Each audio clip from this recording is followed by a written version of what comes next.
इस देश में कोई कितना भी तानाशाह प्रधानमंत्री बन जाए, उसे भी विदेश में जाकर कहना पड़ता है कि हम युद्ध के देश से नहीं, बुद्ध के देश से आए हैं। ये है आइडिया ऑफ इंडिया। यानी दलित पैंथर आइडिया ऑफ इंडिया को क्लेम करने वाला एक मूवमेंट का नाम है। संगठन टूट गया होगा सर, मुझे लगता है कि हम सबके भीतर कोई न कोई पैंथर जिंदा है और वो उनको गिरा सकता है। और जब लोग अंधविश्वास में बना रहे थे, उस समय तथागत बुद्ध कह रहे थे, किसी किताब में लिखा हो तो सच मत मान लेना, कुछ व्यक्ति कह रहे हो तो सच मत मान लेना, ढेर सारे लोग कह रहे हो तो सच मत मान लेना। सच वह सच मानना जो तुम्हें सही लगे। अप दीपो भव, अपना दीपक स्वयं बनो। यह है आइडिया ऑफ इंडिया की सबसे पहली रोशनी। अब देखिए आइडिया ऑफ इंडिया क्या है।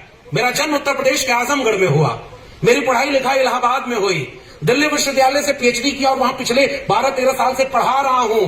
और आज सामाजिक आंदोलनों की जमीन महाराष्ट्र के सोलापुर में खड़ा हूं। एक ऐसे भारत का सपना डॉक्टर अंबेडकर ने देखा और यह है आइडिया ऑफ इंडिया।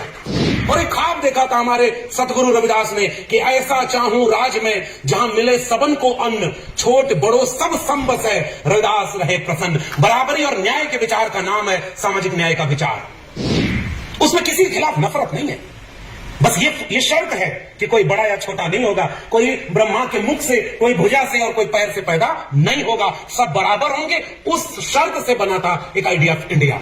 और हमें पहचानने में बहुत वक्त लग गया कि फूले साहब जिन्हें दलितों ने अपना मसीहा बनाया, अरे वो तो सबके मसीहा थे। और उत्तर भारत में थोड़ा देर से पहुंचे हैं शाहू फूले अंबेडकर, लेकिन अब भारत बन रहा है सर। इसके लिए आप सबको सैल्यूट है क्योंकि आपने वो रोशनी दिखाई।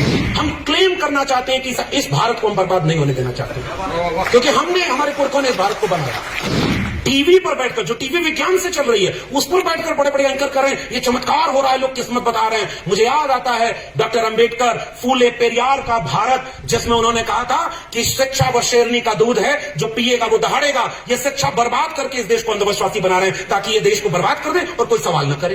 ऊपर से कहते हैं कि राष्ट्रपति आदिवासी, प्रधानमंत्री दलित। अरे तुम जैसे लोग कुल्हाड़ी की वो लकड़ी की तरह हैं जिसको दिखा करके कुल्हाड़ी ने जंगल की लकड़ियों को कहा कि देखो कुल्हाड़ी का साथ दो क्योंकि इसमें लकड़ी तुम्हारी जाति की लगी है। और पूरा जंगल कट गया और लोग कुल्हाड़ी के साथ खड़े हो गए थे।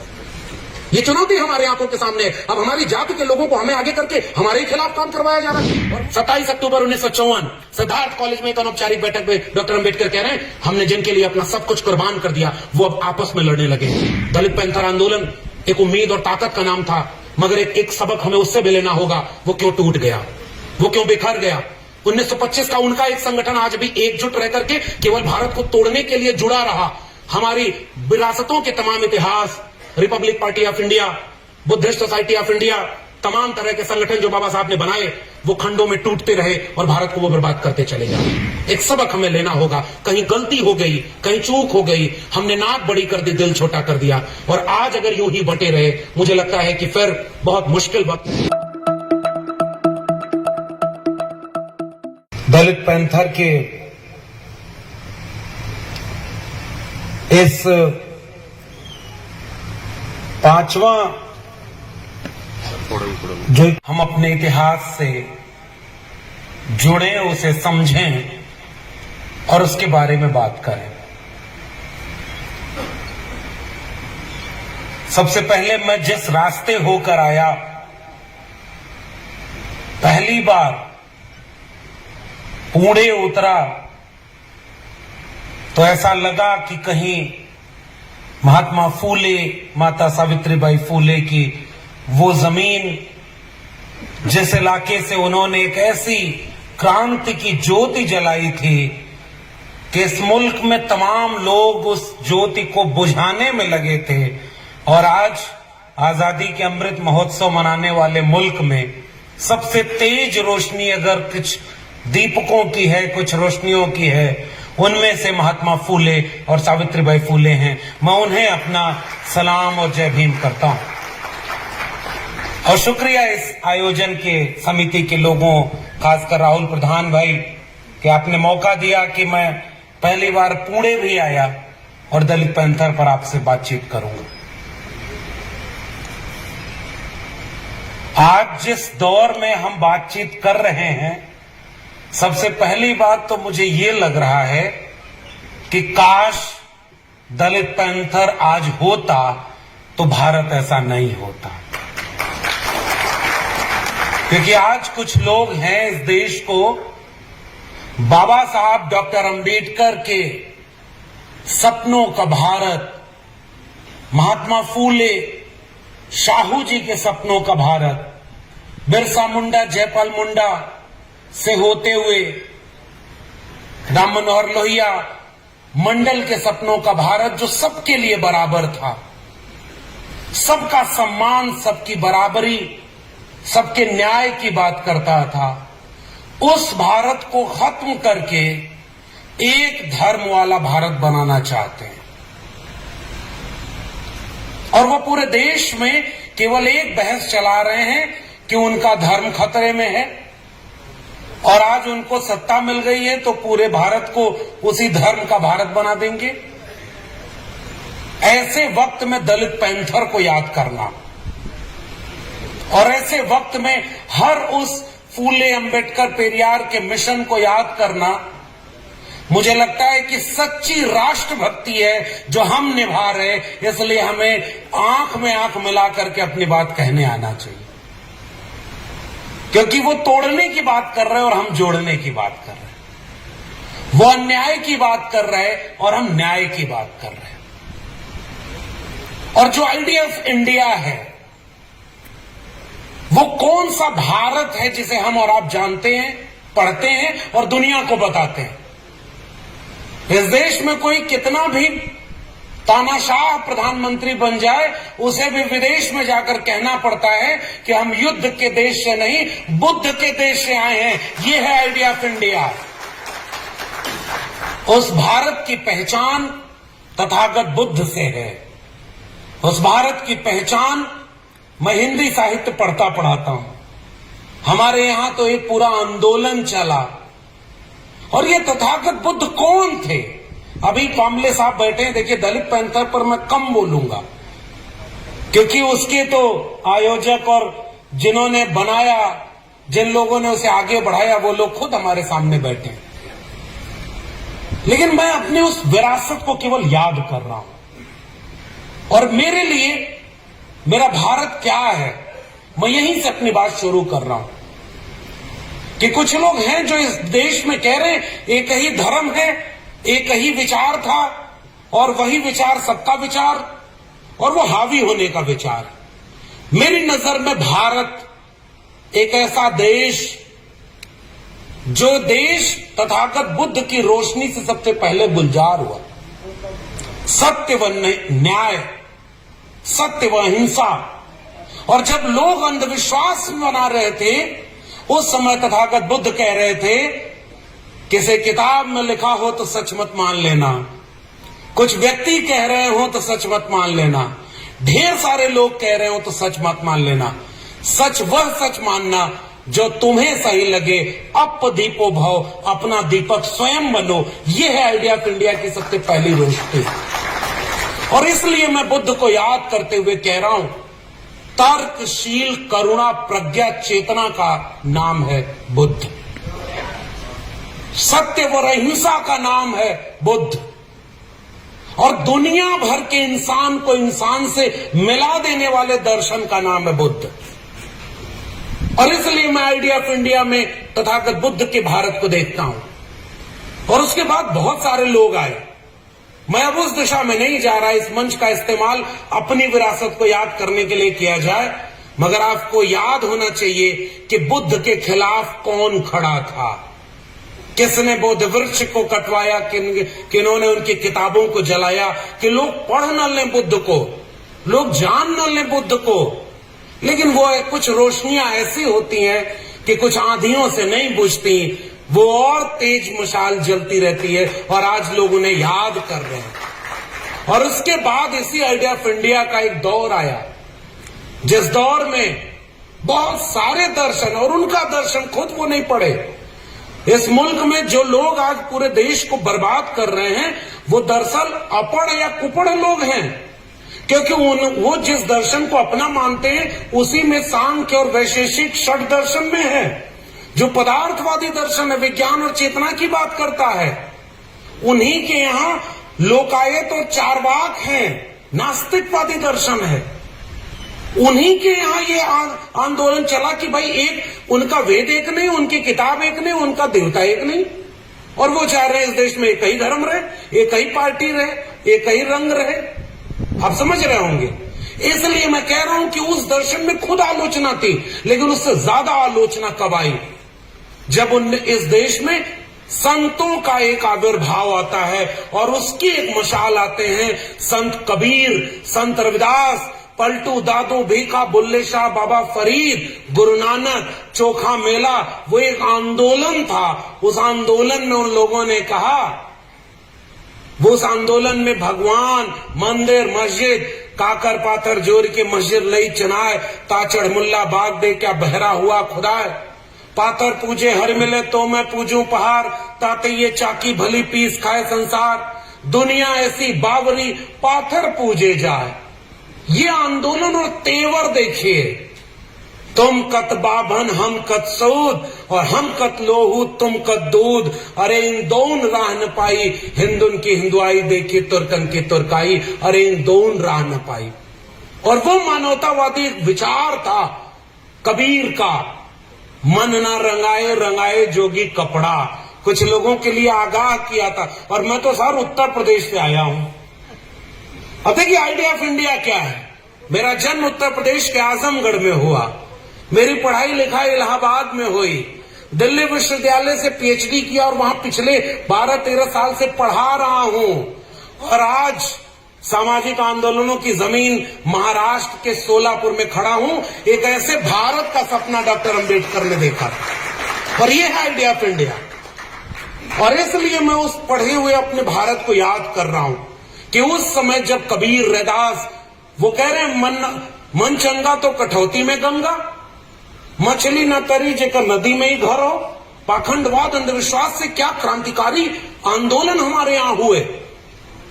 और उन्होंने क्या कहा, जस केलन के पात पात में पात, तस मानुष के जात जात में जात, रविदास मानुष न जुड़े जब तक जाति न जात। ऐसे एक मानवतावादी दृष्टिकोण का नाम।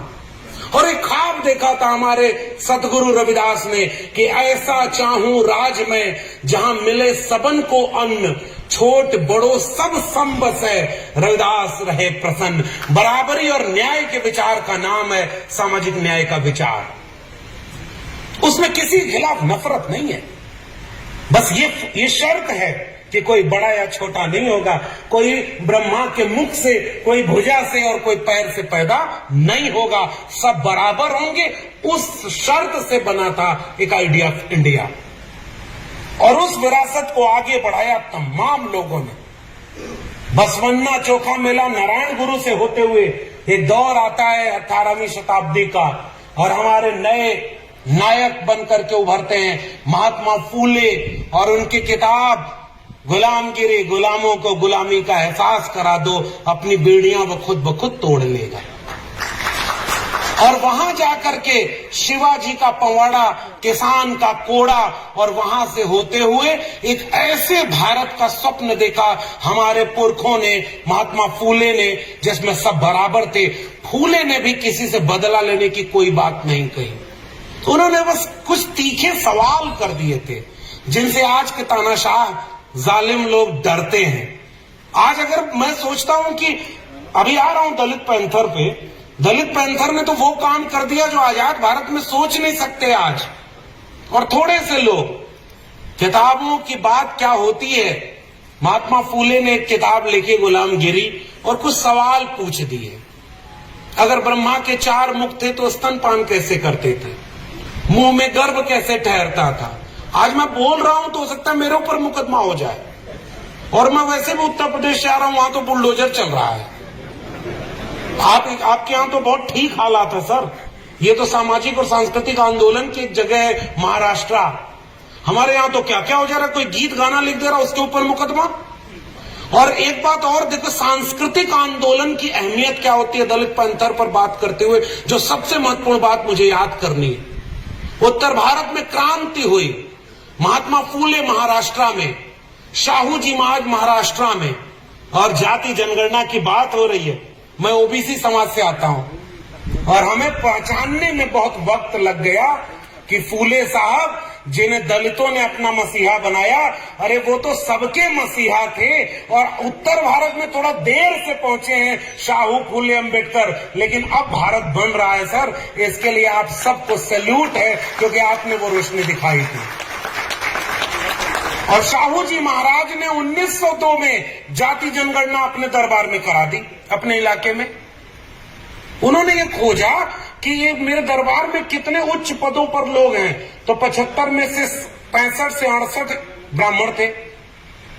जो मध्यम वर्गीय पद थे उनमें 50 में 45 ब्राह्मण थे। शाहू जी ने पूछा ब्राह्मणों की आबादी कितनी, उन्हें पता चला कि 2 या 3%। पता चला कि ये सारे एक ही लोग क्यों है भाई, यहां रिजर्वेशन लागू करो। 50% रिजर्वेशन गैर ब्राह्मणों को देने वाले सबसे शुरुआती नायकों में से शाहू जी महाराज। और इस देश में ओबीसी कहने वाला प्रधानमंत्री आज भी कहता है कि जाति जनगणना नहीं कराएंगे। किस बात के ओबीसी हो भाई? इसलिए मुझे लगता है कि आज का सबसे महत्वपूर्ण सवाल है कास्ट सेंसस का। दलितों की गिनती होती है, आदिवासियों की गिनती होती है। ये सब कहते हैं अगर कास्ट सेंसस कराएंगे तो जातिवाद बढ़ जाएगा। धर्म गिनते हो तो धर्म के नाम पर साम्यता नहीं बढ़ती है। भाषा गिनते हो, पशु पक्षी गिन लेते हो। एक बार जरा गिन लो कि इस देश में कौन कितनी आबादी में संख्या में है और कौन कितना कब्जा किए हुए है। जब तक अवैध कब्जा दूर नहीं होगा, मुझे लगता है कि आइडिया ऑफ इंडिया कभी भी पूरा नहीं होगा। इसलिए इस समय इस देश की सबसे बड़ी मांग कास्ट सेंसस होनी चाहिए। और उस समय शाहू जी महाराज, डॉक्टर अंबेडकर, महात्मा फूले, वक्त कम है नहीं तो फूले साहब का वो किस्सा सुनाता, लेकिन एक किस्सा तो जरूर सुना होगा। फूले साहब ने एक नाटक लिखा है तृतीय रत्न। अब पाखंड और अंधविश्वास क्या हो रहा है अभी जोड़ रहा हूं कि हमारे उत्तर भारत में क्या चल रहा है। और महाराष्ट्र के लोगों, आपकी भी अब जिम्मेदारी बढ़ गई है, थोड़ा उधर भी इस क्रांति की रोशनी को और बढ़ाना है और तेज करना है। फूले साहब ने लिखा तृतीय रत्न नाटक में कि एक आदमी बड़ा गरीब था, बहुत परेशान था, तो किसके पास गया? किसी ब्राह्मण के पास चला गया, पुजारी पंडित। उसने कहा कि हुजूर ये मेरे जीवन में बड़ा कष्ट है। तो उसने देखा, कहा कि तुम्हारा शनि ठीक जगह पर नहीं है। तो कहा कैसे ठीक जगह पे आएगा? कहा एक हवन करानी होगी, ब्राह्मणों को खिलाना होगा, मैं उपाय बता दूंगा, शनि ठीक जगह पे आ जाएगा। तो कहा अच्छा कितना खर्चा आएगा? तो उसने कहा इतना खर्चा आएगा। उस आदमी ने कहा इतना तो पैसा नहीं है हमारे पास, बहुत गरीब घर के हैं। और उसके बाद कहा अब आज होता तो कहता कि भाई कोरोना में नौकरी चली गई, बिजनेस डूब गया, प्रधानमंत्री ने अपने दोस्त को दूसरा सबसे अमीर आदमी बनाया, उसका पैसा सारा गिर गया, देश कंगाल हो गया, देश के अरबपति दुनिया में नाम कमा रहे हैं। वो आदमी बोला कि भाई हमारे जेब में पैसा नहीं। उस आदमी ने कहा अच्छा चलो 50% की छूट है, सेल लगा दी, आधा पैसा दे दो, शनि ठीक जगह पर ले आएंगे। मैं अपनी भाषा में सुना रहा हूं महात्मा फूले का किस्सा। उस आदमी ने कहा नहीं साहब इतना भी नहीं है। कहा अच्छा चलो 1000 रुपए दे देना। अच्छा इतना भी नहीं है, 500 रुपए दे दो, एक मंत्र दे देता हूं, इसको पढ़ते रहना, शनि कंट्रोल में रहेगा। उसने कहा इतना रुपए भी नहीं है। कहा अच्छा इतना न्यूनतम दे दो और मैं एक ऐसा सूत्र दे दे रहा हूं, शनि ठीक जगह पे आ जाएगा, तुम्हारा नुकसान रुक जाएगा। वो आदमी खड़ा होकर जेब दिखाकर बोला कि हुजूर मेरे जेब में एक फूटी कौड़ी नहीं है। वो नाराज होकर के पंडित बोला जब तेरी जेब में एक फूटी कौड़ी नहीं है तो जा बेटा, शनि तेरा कुछ नहीं बिगाड़ सकता। और कौन बात ये कर रहा है? महात्मा फूले। तर्क, विवेक, वैज्ञानिकता जैसे जैसे आएगी, अंधविश्वास और पाखंड अपने आप दूर हो जाएगा। इसकी रोशनी हमें पूरे भारत में जलानी है। और इसलिए मैं दलित पैंथर के आयोजकों और तमाम लोगों को शुक्रिया अदा कर रहा हूं कि आप अपना इतिहास याद कर रहे हैं। और उत्तर भारत में आजकल कुछ बाबा आ गए हैं जो आपकी किस्मत बता रहे हैं। देख रहे हैं ना? मैं सोचता हूं कि महाराष्ट्र में ऐसे बाबा क्यों नहीं आए। हमारे यहाँ बहुत सारे बाबा आ गए भाई। कोई रुद्राक्ष दे रहा है कि तुम्हारा कल्याण हो जाएगा, कोई कह रहा है कि अगर तुम्हारा बच्चा पढ़ने में ठीक नहीं है तो जिस दिन उसका इम्तिहान हो एक बेल पत्री पर शहद लगाकर शिवलिंग पर लगा दो, तुम्हारा बच्चा पास हो जाएगा। और उसका खुद का बेटा 8वीं में फेल हो गया। इस देश को अंधविश्वास में ढकेला जा रहा है। टीवी पर बैठकर, जो टीवी विज्ञान से चल रही है, उस पर बैठकर बड़े बड़े एंकर कर रहे हैं। ये चमत्कार हो रहा है, लोग किस्मत बता रहे हैं। मुझे याद आता है डॉक्टर अंबेडकर, फूले पेरियार का भारत, जिसमें उन्होंने कहा था कि शिक्षा वो शेरनी का दूध है, जो पिएगा वो दहाड़ेगा। ये शिक्षा बर्बाद करके इस देश को अंधविश्वासी बना रहे हैं, ताकि ये देश को बर्बाद कर दे और कोई सवाल न करे। ये सबसे बड़ा खतरा है। तो वो रोशनी जो जल रही थी महात्मा फूले के यहां से, डॉक्टर अंबेडकर के रूप में आगे बढ़ी। अभी कामले साहब बता रहे थे, बहुत प्यारी बात। और मैंने साहब ये बात दीक्षा भूमि में 14 अप्रैल को पिछले साल बोली, फिर से आपके सामने कह रहा हूं। और इस बात का मतलब मैं कह रहा हूं इसलिए भी है क्योंकि मैं भी दलित नहीं हूं। डॉक्टर अंबेडकर के 3 गुरु थे। महात्मा फूले वो भी दलित नहीं थे, कबीर साहब वो भी दलित नहीं थे, और तथागत बुद्ध वो भी दलित नहीं थे। और इस देश में डॉक्टर अंबेडकर को केवल दलितों का नेता बना करके इस देश के साथ सबसे बड़ा धोखा किया गया। डॉक्टर अंबेडकर मानवता के लिए थे। उन्होंने महिलाओं की लड़ाई लड़ी, उन्होंने ओबीसी के लिए तमाम प्रावधान किए, उन्होंने श्रमिकों की बात की। और अभी मुझे हमारे साथी बता रहे थे, राहुल भाई से भी बात हो रही थी, इन्होंने भी अपना इतिहास बताया कि हम क्यों ये स्वर्ण महोत्सव मना रहे हैं। हम क्लेम करना चाहते हैं कि इस भारत को हम बर्बाद नहीं होने देना चाहते, क्योंकि हमारे पुरखों ने इस भारत को बनाया। और इसलिए शोलापुर बाबा साहब के जयंती को हमारे दोस्त प्रदीप और वो लोग बता रहे थे कि यहाँ इतनी बड़ी तादाद में बाबा साहब की जयंती मनाई जाती है, क्योंकि उस समय आज भी बाबा साहब को याद करने वाले श्रमिक समुदाय के लोग थे। उन्हें पता था कि श्रमिकों के काम के घंटे हो, न्यूनतम वेतन हो या भत्ता और तमाम तरह की सुविधाएं हो, उसे देने वाले लोगों का में सबसे बड़ा नाम है डॉक्टर अंबेडकर का। आरबीआई की स्थापना करने वालों में सबसे बड़ा नाम है अंबेडकर का।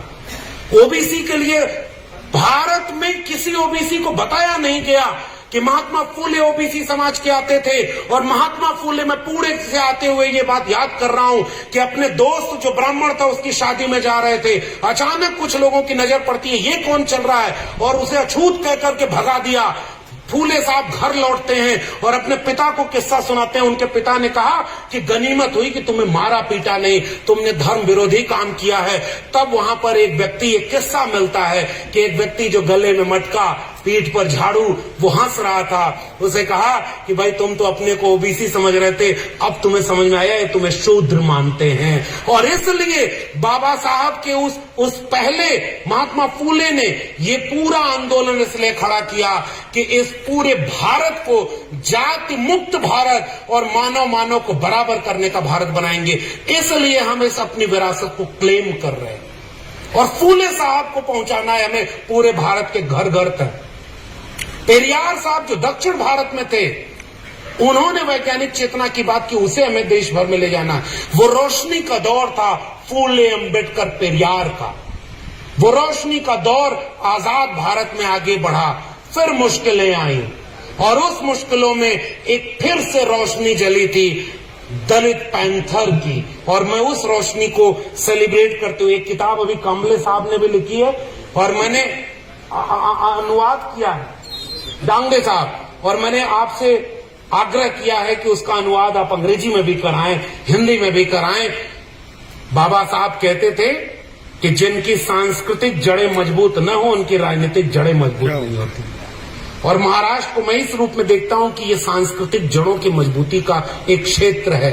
थोड़ा आप लोग और जोर लगाइए, राजनीतिक जड़ भी अभी मजबूत करनी बाकी है। और इसलिए मैं इस किताबों के जरिए जितना जान पाया, और इंतजार करूंगा मैं आपकी पुस्तक का। किताबें हमने नहीं लिखी और न पढ़ने दिया। दलित पैंथर एक ऐसा आंदोलन जो क्रांति की मशाल बनकर उभरा। और राहुल भाई का जब फोन आया उसके पहले मैं संयोग से ये किताब पढ़ना शुरू कर दिया था, मुझे किसी ने भेजा था और मैं देखकर हैरान था कि इतना कोई कैसे तेवर वाला ब्लैक पैंथर मूवमेंट। आपको पता होगा, आप सारे वैचारिक लोग हैं, महात्मा फूले ने गुलामगिरी किसको समर्पित की? उस अमेरिकी क्रांति और उसमें लड़ने वाले लोगों के नाम। महात्मा फूले अगर स्कूल न गए होते तो वो फ्रांसीसी क्रांति और अमेरिकी क्रांति से परिचित न होते। डॉक्टर अंबेडकर विदेश न गए होते, 18 डिग्रियां, 4-4 PhD, लोग रहने को घर नहीं दे रहे। अरे भाई कोई बहुत पुरानी बात नहीं है, लेकिन हमारे सारे पुरखों ने शिक्षा की बात की। और मैं दिल्ली विश्वविद्यालय का ठेके पर प्रोफेसर हूं। ठेके पर प्रोफेसर समझ रहे हैं? सौगंध मुझे इस मिट्टी की, मैं देश नहीं बिकने दूंगा। किसी का नारा याद आया आपको? वो बेच रहे हैं भारत को, मैं चैन से कैसे सो जाऊं। वो लूट रहे हैं भारत को, मैं सांस में कैसे ले लूं। सौगंध मुझे इस मिट्टी की, मैं देश नहीं बिकने दूंगा। मैं ओबीसी मां का बेटा हूं। जब तक मैं गुजरात का प्रधानमंत्री था मैंने जाति नहीं बताई थी। प्रधानमंत्री बनना हुआ तो मैं ओबीसी मां का बेटा हूं। कैसे बना? जब खुद मुख्यमंत्री बना तो अपनी जाति को ओबीसी में डाल लिया। इसलिए ओबीसी का दर्द नहीं पहचान पाया, इसलिए ओबीसी के सवालों से नहीं जुड़ पाया। आज तक 9 साल प्रधानमंत्री रहने के बाद वो महानुभाव कभी मंडल कमीशन का नाम नहीं लेते, जाति जनगणना का नाम नहीं लेते, और सबको जातियां बताते फिर रहे कि देखो हमने राष्ट्रपति दलित बना दिया, देखो हमने राष्ट्रपति आदिवासी बना दिया, देखो हमने कैबिनेट मिनिस्टर जो है इन जातियों का बना दिया। और इसी देश में जब हाथरस में बेटी को जलाकर आधी रात को उसके घर वालों की इच्छा के विपरीत मारा गया तो कोई बोलने वाला नहीं था। जितेंद्र मेघवाल एक ऐसा लड़का जो मटका छूने पर मार दिया, उसकी जान ले ली, उस पर कोई बोलने वाला नहीं। इस देश में आज भी जेलों में सबसे ज्यादा SC, ST, OBC और माइनॉरिटी के लोग अंडर ट्रायल कैद हैं। ये कौन सा भारत इन लोगों ने मिलकर बना दिया और पूरे देश को बेच दिया। बेचते बेचते अपने दोस्त को दुनिया का दूसरा आदमी, अब उसका पैसा भी सारा 80% तक गिर गया है। अगली जहाज से कहीं वो भी न विदेश भाग जाए और चौकीदार खामोश और सो जाए। उस चौकीदार को याद रखिए, वो हमारे बच्चों के भविष्य की चौकीदारी नहीं, अपने दोस्तों की पूंजीपतियों की चौकीदारी कर रहा है। और इसलिए मैं एक सवाल आपके बीच में लेकर आया हूं कि भारत में डॉक्टर अंबेडकर, फूले, पेरियार या दलित पैंथर के लोगों का इतिहास जब मैं पढ़ रहा था इस किताब में, ये किताब बताती है कि पैंथर के लोगों ने कितना जोखिम उठाया। थोड़े से लोग थे सर हैं, वो अपनी बात बोलेंगे और मैं पढ़ूंगा सर आपकी किताब को भी। मैं इस किताब को पढ़ा तो मेरे रोंगटे खड़े हो गए। चाहे अपने सांस्कृतिक आंदोलन को क्लेम करना हो, बाबा साहब के जयंती मनाने पर हमला हो रहा हो तो अपने न्याय के लिए लड़ना हो, या बेरोजगारी के खिलाफ आंदोलन हो, जितने भी सवाल इस देश के सवाल हो सकते थे, दलित पैंथर के लोग तो उसके लिए लड़ रहे थे। और इसकी किताब की शुरुआत में ही भूमिका में लिखा हुआ एक जगह कि यह दलित पैंथर का संघर्ष केवल दलितों की आर्थिक बेहतरी तक सीमित नहीं था, वह उनके संवैधानिक अधिकारों, स्वतंत्रता, समानता और बंधुत्व की स्थापना के लिए था। यानी दलित पैंथर आइडिया ऑफ इंडिया को क्लेम करने वाला एक मूवमेंट का नाम है। संगठन टूट गया होगा सर, मुझे लगता है कि हम सब के भीतर कोई न कोई पैंथर जिंदा है और वो उनकी विरासत का है। और इसलिए मैं केवल एक गुजारिश करने आया हूं। हमारे सामने हो सकता है चुनौती का रूप बदल गया हो, हालांकि मैं ये भी नहीं मानता, मार तो वो घोड़ी चढ़ने पर आज भी रहे। वो अभी एक बच्चा रोहित वेमुला, हैदराबाद का एक शोधार्थी, उसकी सांस्थानिक हत्या इसी आजाद भारत में की गई ना। और उसके बाद एक दूसरा विद्यार्थी जो IIT था, दर्शन सोलंकी, और उसे मजबूर किया गया। और ये कह रहे हैं कि हम नया भारत बना रहे हैं, और नए भारत में केवल जाति के नाम पर अन्याय, ये बुलडोजर उन्हीं के घरों पर चल रहा है जो SC, ST, OBC और माइनॉरिटी है। केस मुकदमा उनके ऊपर कर दिया। और डॉक्टर अंबेडकर के सपनों का भारत, फूले पेरियार के सपनों का भारत खत्म कर दिया गया है। मुझे तो ये लग रहा है रिजर्वेशन को बदनाम किया। पहले तो सुदामा कोटा ले आए, 10% कोई आंदोलन नहीं। और जब आपको रिजर्वेशन की लाभ मिलना था, फर्स्ट जनरेशन हम लोग हैं, और सारे सरकारी संस्थानों को प्राइवेट हाथों में बेच दिया और वहां कोई रिजर्वेशन नहीं। और उस ऊपर से कहते हैं कि राष्ट्रपति आदिवासी, प्रधानमंत्री दलित। अरे तुम जैसे लोग कुल्हाड़ी की वो लकड़ी की तरह हैं जिसको दिखा करके कुल्हाड़ी ने जंगल की लकड़ियों को कहा कि देखो कुल्हाड़ी का साथ दो क्योंकि इसमें लकड़ी तुम्हारी जाति की लगी है, और पूरा जंगल कट गया और लोग कुल्हाड़ी के साथ खड़े हो गए थे।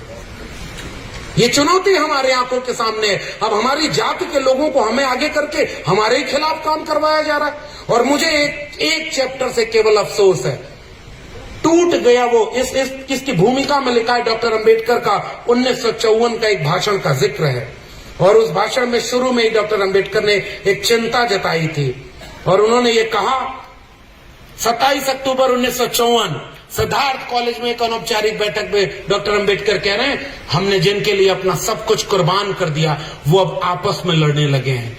दलित पैंथर आंदोलन एक उम्मीद और ताकत का नाम था, मगर एक सबक हमें उससे भी लेना होगा, वो क्यों टूट गया, वो क्यों बिखर गया। 1925 का उनका एक संगठन आज भी एकजुट रह करके केवल भारत को तोड़ने के लिए जुड़ा रहा। हमारी विरासतों के तमाम इतिहास, Republic party of India, Buddhist society of India, तमाम तरह के संगठन जो बाबा साहब ने बनाए, वो खंडों में टूटते रहे और भारत को वो बर्बाद करते चले जा रहे हैं। एक सबक हमें लेना होगा, कहीं गलती हो गई, कहीं चूक हो गई, हमने नाक बड़ी कर दी, दिल छोटा कर दिया, और आज अगर यूं ही बटे रहे, मुझे लगता है कि फिर बहुत मुश्किल वक्त है हमारी आने वाली पीढ़ियों के लिए। हो सकता है सिलेबस बदल दिया, हमारे प्रोफेसर साहब बैठे हुए हैं, हम लोग अभी यही बात कर रहे थे, वो इतिहास बदल दे रहे हैं। हो सकता है हमारी आने वाली पीढ़ियों को इतिहास ही न पता हो कि हम जैसे खड़े हैं, इसके लिए लोगों ने कितनी लाठी खाई, गोली खाई, जेल गए, कितना त्याग किया, तब हमारे जैसे लोग पहली बार आंख में आंख डाल करके बोलना सीख पाए।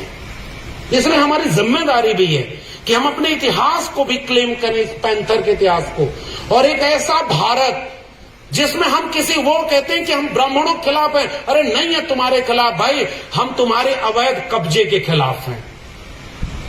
तुम्हारी जितनी आबादी है वो तुम रखो, इस देश के 90% SC ST OBC माइनॉरिटी को शिक्षा, रोजगार, जमीन का मालिकाना हक, स्वाभिमान, इज्जत और अभिमान हमारा हक है, और वो 90% हमारा हमें चाहिए, और बाकी जिसका जितनी आबादी उसको उतना दे दो और सबकी बराबरी का भारत बन जाए। केवल यही तो हमारा ख्वाब है। इसलिए मैं गुजारिश करके जा रहा हूं, सिलेबस बदल दिया जाएगा।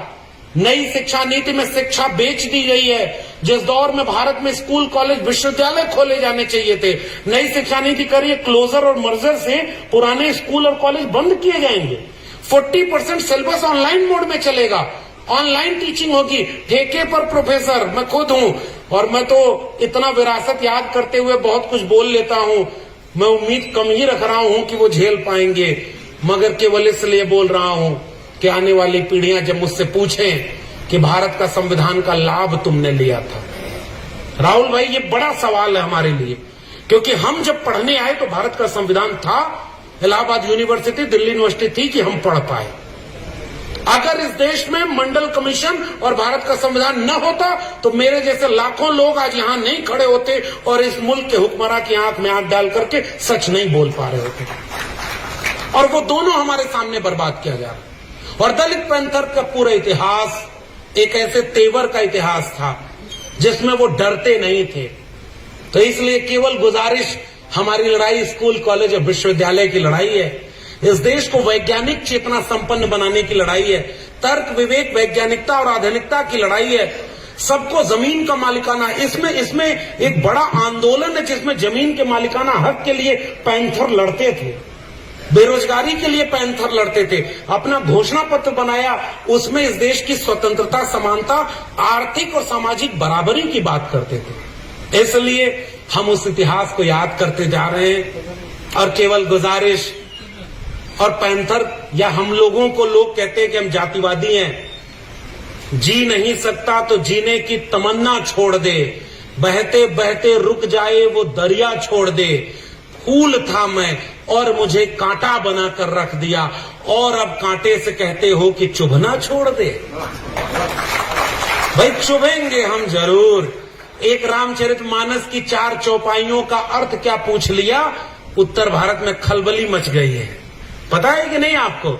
जे बरनादम तेल कुमारा सुपच के रात कोल कलवारा, हमारी जातियों के नाम पर गालियां बनाई गई, हमारी जातियों को अपमानित किया गया। हमारे पुरखे इस देश के SC ST OBC अगर न होते तो ये दुनिया रहने लायक न बनती। किसान, कामगार, कमेरा जातियों और मेहनतकश जातियों ने इस दुनिया को हाथ से श्रम कर रहने लायक बनाया। कुम्हार, लुहार, बढ़ई, नाई, मोची और तमाम लोगों ने मिलकर इस दुनिया को रहने लायक बनाया। और जब उनके बच्चे अपना हक मांगने लगे तो उन्हें गालियां दी जाती हैं, उन्हें जातिवादी कहा जाता है। हम ही को पानी से दूर रखने वाले हमसे ही पानी का हिसाब मांगते हैं। पहली बार तो अब हम बराबरी पर आए। इस मिशन मूवमेंट को जारी रखना हमारी जिम्मेदारी है। और राहुल भाई ने एक वादा किया है, इनके आयोजकों को सैल्यूट करता हूं, और शोलापुर और आसपास के तमाम विद्वान लोग, अनुभवी लोग, आप सब ने मुझे बुलाकर इतना सम्मान दिया, प्रेम मोहब्बत दी। मैं एक ऊर्जा लेकर जा रहा हूं।